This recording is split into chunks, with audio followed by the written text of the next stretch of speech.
Alright guys, TacticalRab again today. Hope you're doing well and enjoying your day so far. With the shock announcement that Octane is retiring from competitive Call of Duty last night, the attention now turns to what this means for the rest of Rostermania. What is Thieves' rebuild going to look like? And also with Shotzzy going live on stream last night, and we always know what that sometimes means, he does confirm that he will not be moving to the flex role as some have speculated. This means they'll for sure need a flex player. Who's it going to be? Very much enjoyed to hear your thoughts in the comments below. Hit the like button if you enjoy. Subscribe if you're new as always. Let's just dive straight into things. Firstly, some further follow-up to the Octane announcement last night. If you guys didn't see it, it's been coming for some time. Octane's known for a long time. It was, he talked to the boys after or probably during for some of them at the World Championships, right, to tell them what his decision was going to be. It must be said, though, that Infinity Ward and maybe Sledgehammer have taken a lot of scalps over the last couple of years. There's not been that many pros that have retired during or after Treyarch titles. There's been a few for sure, formal, right, notable, like after the Cold War season, but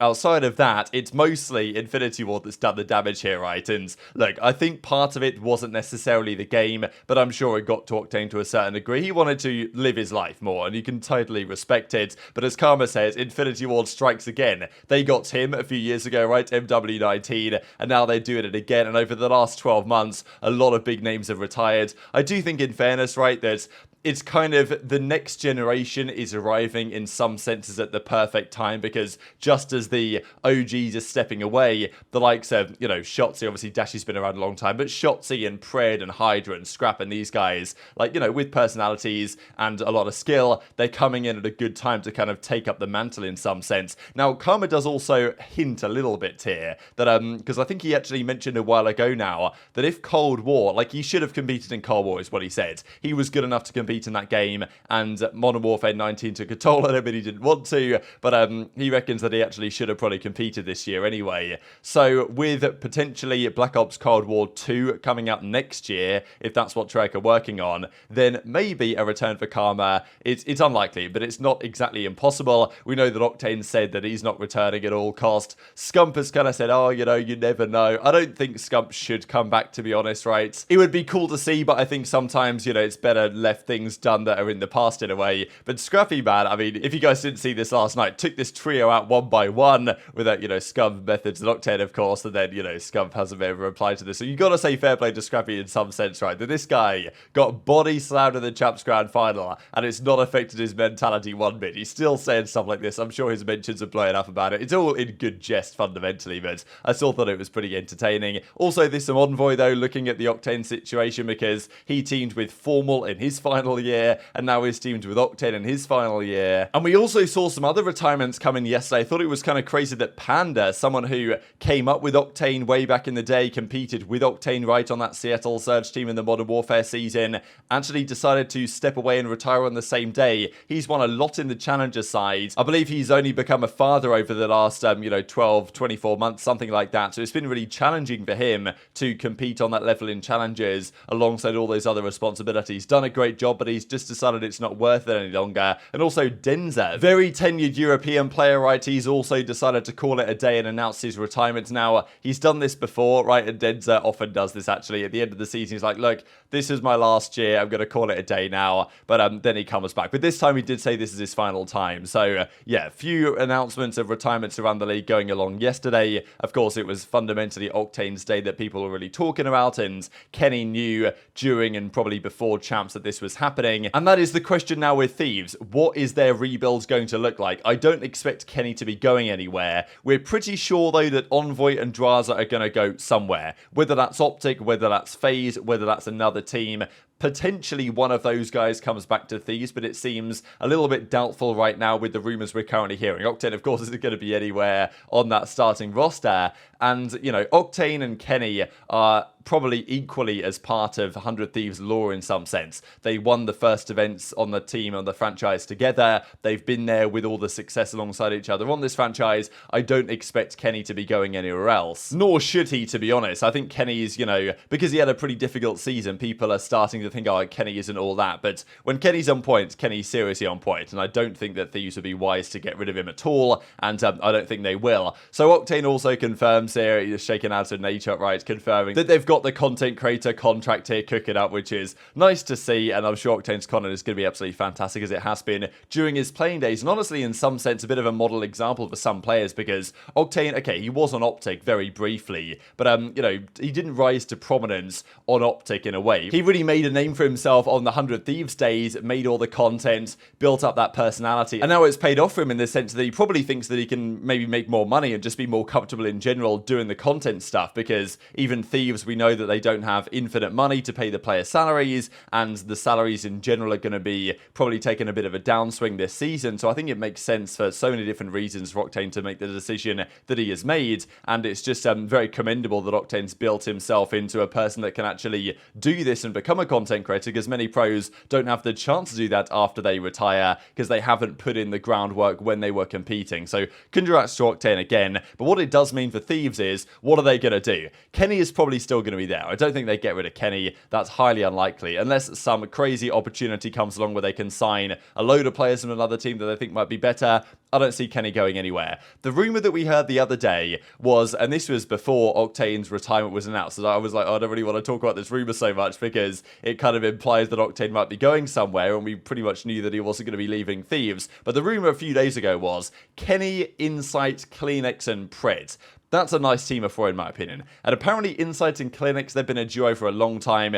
In an ideal world, they stay together, at least from their perspective, and I think that could work quite well. And if Thieves can get Pred, that is a, you know, a good result, right? Now, we don't know where Pred's going, whether he's going to be joining FaZe or OpTic or Thieves, but it's probably going to be one of those three. I'd be highly surprised if it isn't. So, you know, Thieves, Pred could work very well if they can build a good team around him, and I think they would be wise to do so, and pairing him with CleanX could be a good option. My question is, though, who's going to be the main AR over there? Could Slasher make a return? This is, you know, because all of these guys are free agents, right? Slasher, Donny Temp, TJ Halley, they formed that Thieves squad in the Cold War days that was an absolute shambles. And look, I don't know if Slasher and JCap, the head coach over there at Thieves, still see eye to eye. After this season, when Slasher was dropped and brought back and dropped again, like, Slasher and JCap had a bit of a falling out, and I don't know if they've ever fully got back on terms, honestly, over the last couple of years. But maybe Slasher thinks, you know what, I've been released from FaZe, I'm not joining OpTic. If the Thieves opportunity comes around again and they say, you know what, Slasher, do you want to try and make it work this time? Because I think he could be good in that team, but,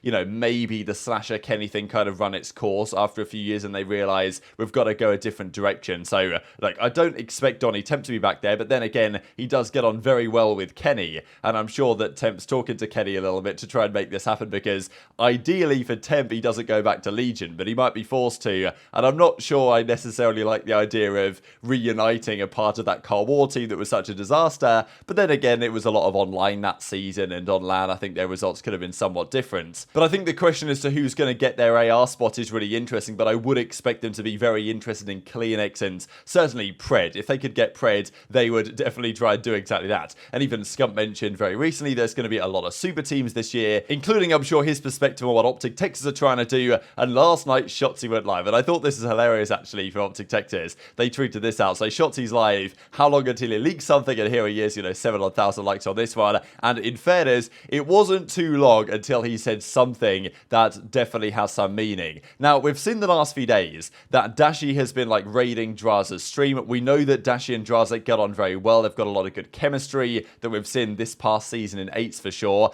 And, you know, people, OpTic fans, a lot of them don't want Drazah, and you can understand it for sure. But in terms of chemistry, there's actually a few reasons why it might make sense. But there has been a bit of a rumor the last few days as to whether Shotzzy could go to the flex role. It's because I believe Hex mentioned it during some of the watch parties at Champs that, you know, Shotzzy to the flex could work. And look, Shotzy's good enough to probably play any role pretty effectively. I think he's better on the sub, and you can talk about what type of SMG role he should actually run to make that work as well as it can. But Shotzzy to a flex was actually briefly theorized. But Shotzzy says on stream last night that he's not going to be on the flex role. He says at least not yet. So pretty much confirming that whatever their current plans for this team are, it doesn't include Shotzzy on a flex, which maybe isn't a massive surprise, but still it does mean they will need a flex player, and there aren't too many options.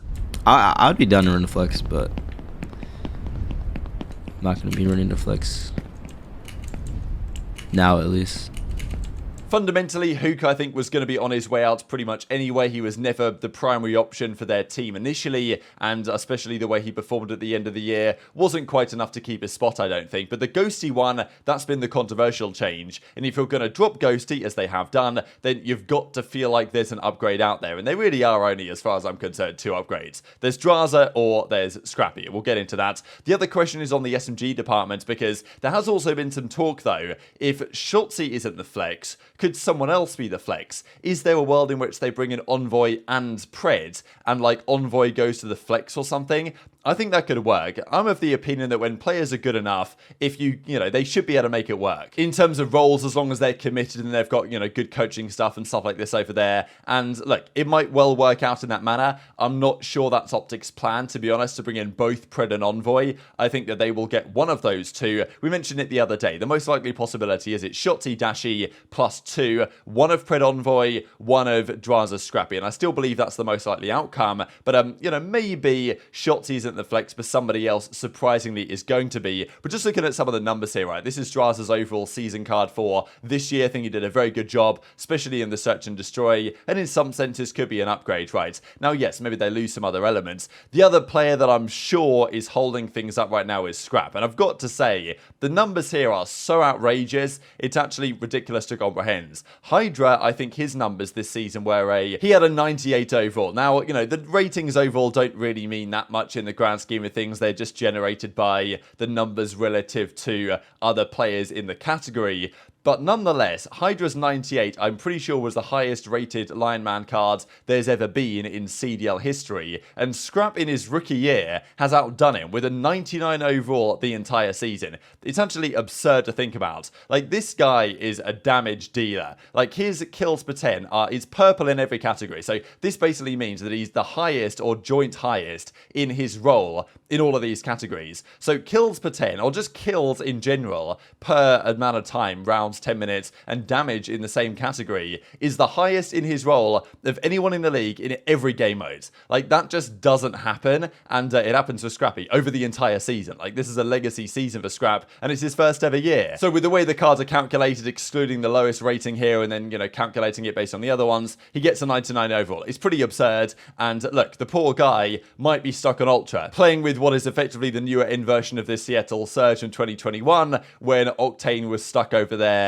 not having a great time playing with players that weren't as good as him and not getting any good results. And maybe Scrap's going to be in a similar boat the next year or so on Ultra. Hopefully not, though. Hopefully someone gets him off that team. And if there are any teams capable of doing so, OpTic, FaZe, I would say, are the two that are most likely to achieve it. So looking at these, look, the lineman cards don't mean everything, right? But OpTic must be thinking, you know what, if we could get Scrap in that role and, you know, have Shotzzy alongside him, that could be a very viable option indeed. So very much intrigued to your perspective in the comments below. Just wanted to mention it from Clay as well. The kind of, you know, he's mentioned this last year when a lot of other players, the Scumps, the Methods, obviously the Kremp last year retired. Clay's still competing, and Clay's like such an anomaly, right? I don't know when we're going to see another player compete into their 30s. It could well be Sasha, actually, and that's not too far away. But it does feel like a pleasant anomaly that Clay has made it as far as he has done, given that Octane's only 26 and called it a day. And also, just to mention this, Octane puts himself into this category of the highest ever KDs in a final career series. Very rare that anyone goes positive in their final series, because usually it's at a tournament and they lose and they call it a day after getting bodies. Scump, of course, smoked Boston online in that final series that he played. But yes, Octane with a 1.11 slots in as only the 4th ever player to retire on a positive KD in their final series. But very much enjoyed to hear your thoughts in the comments below. Hit the like button if you enjoyed. Subscribe if you're new. Take care, and I'll see you next time. This is Canada, right? Canada, Spain. Bro, I know all my fucking states, bro. Fuck you mean. This is that's South Korea, I think, or some shit. This is Mexico. Mexico, or nah, I don't think that's Mexico. That's France or some shit. This is fucking the United Kingdom. This is Sweden, I think. This is France. Bro, I know my France, bro. I think this is Japan. I think this one's actually South Korea. This is the United Kingdom again or some shit. Or wait, oh fucking hell. This one's France for sure again. Or wait, no, we just said France. This is Poland or some shit. I think this one's Sweden. This one. Oh, I actually know this one. Yeah, I'm not gonna lie. No. This one is France, I think. Oh, this one's easy. USA, obviously. I live in that shit. That one, they didn't teach me this one. Yeah, how I do?